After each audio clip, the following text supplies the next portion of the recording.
Almost 1 in every 8 jobs in Louisiana depends on the natural gas industry, and the Biden administration's 5-month ban on new export permits pushed some Louisiana-based projects back by at least 1 year. In just a few hours, former President Trump will take to this stage right behind me.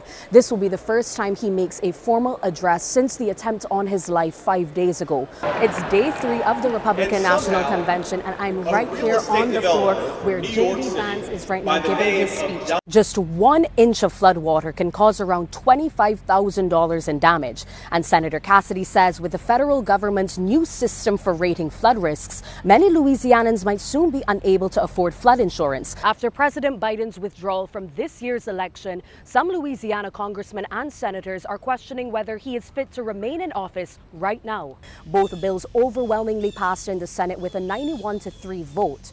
However, there is still some debate surrounding the effects these bills could have if they are signed into law. So you've probably heard the saying that life is all about catch and release. Well, the participants here today took that saying quite literally. Nearly 44 million travelers will hit the road and take to the skies for this Memorial Day weekend. The House of Representatives on Wednesday passed a bill that could boot TikTok out of the U.S. app stores. It's hard for me to believe that we are only just about a week away from the official start of summer, and outside still feels a little bit like fall, but I guess that's Syracuse for you. Capsello says the Teachers Association has seen a steady increase in aggressive student behaviors since the onset of the COVID-19 pandemic.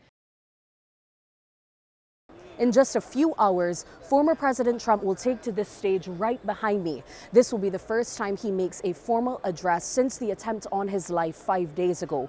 Louisiana delegates say after everything that has occurred, this is the moment they've been waiting for. I believe it's a historic time.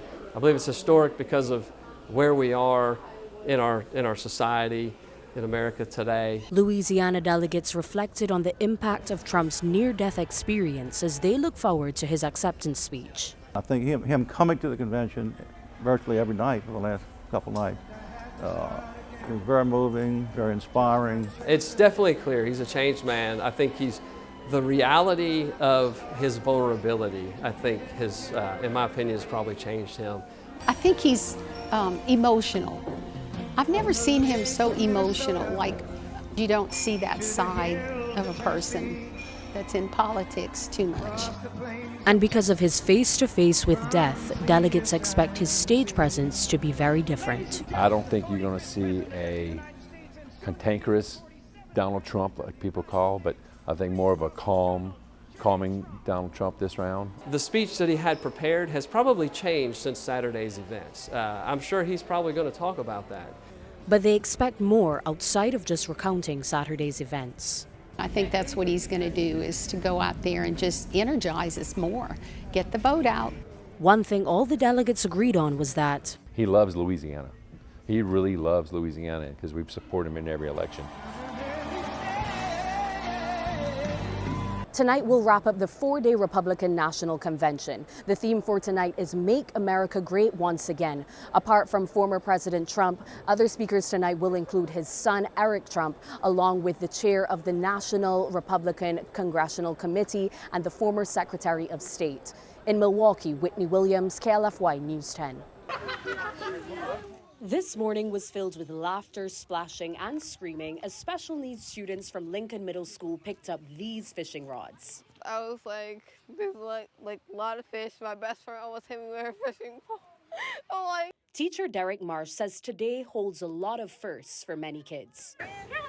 First time fishing, first time touching a fish, and even the first time touching a worm. A lot of the kids never fished, never really experienced anything outdoors. And don't have the access or maybe even the family to take the kids fishing. Fishing aide Ken Wade, who helps the kids, says fishing for the first time is easy with the beginner-friendly equipment they provide. You know, the push-button rods are pretty easy. It's got the push button, and it's just like throwing a baseball. Like, you push the button, you let it go right at the end, and it'll go out. Teaching assistant Tavana Jones says the energy at the pond was contagious. You can see the excitement on their faces. It's really funny. And just having them catching worms catching fish with the worms and putting everything on a hook. It's really great. The teachers say fishing teaches students important life lessons like patience and gives them a chance to get outside, which Nevaeh says she likes very much. It's like a break from like being inside all day and like going electronics and stuff. It's like fun getting outside and everything.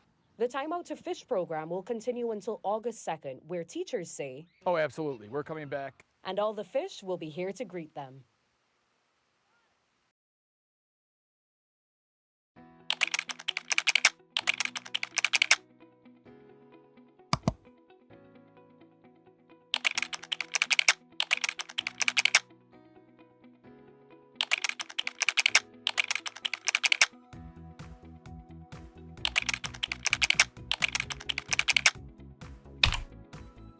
No, you have to have a parent, to approve that you could go on TikTok. So yeah, it would help, but it's more important for the parents to take accountability and take control.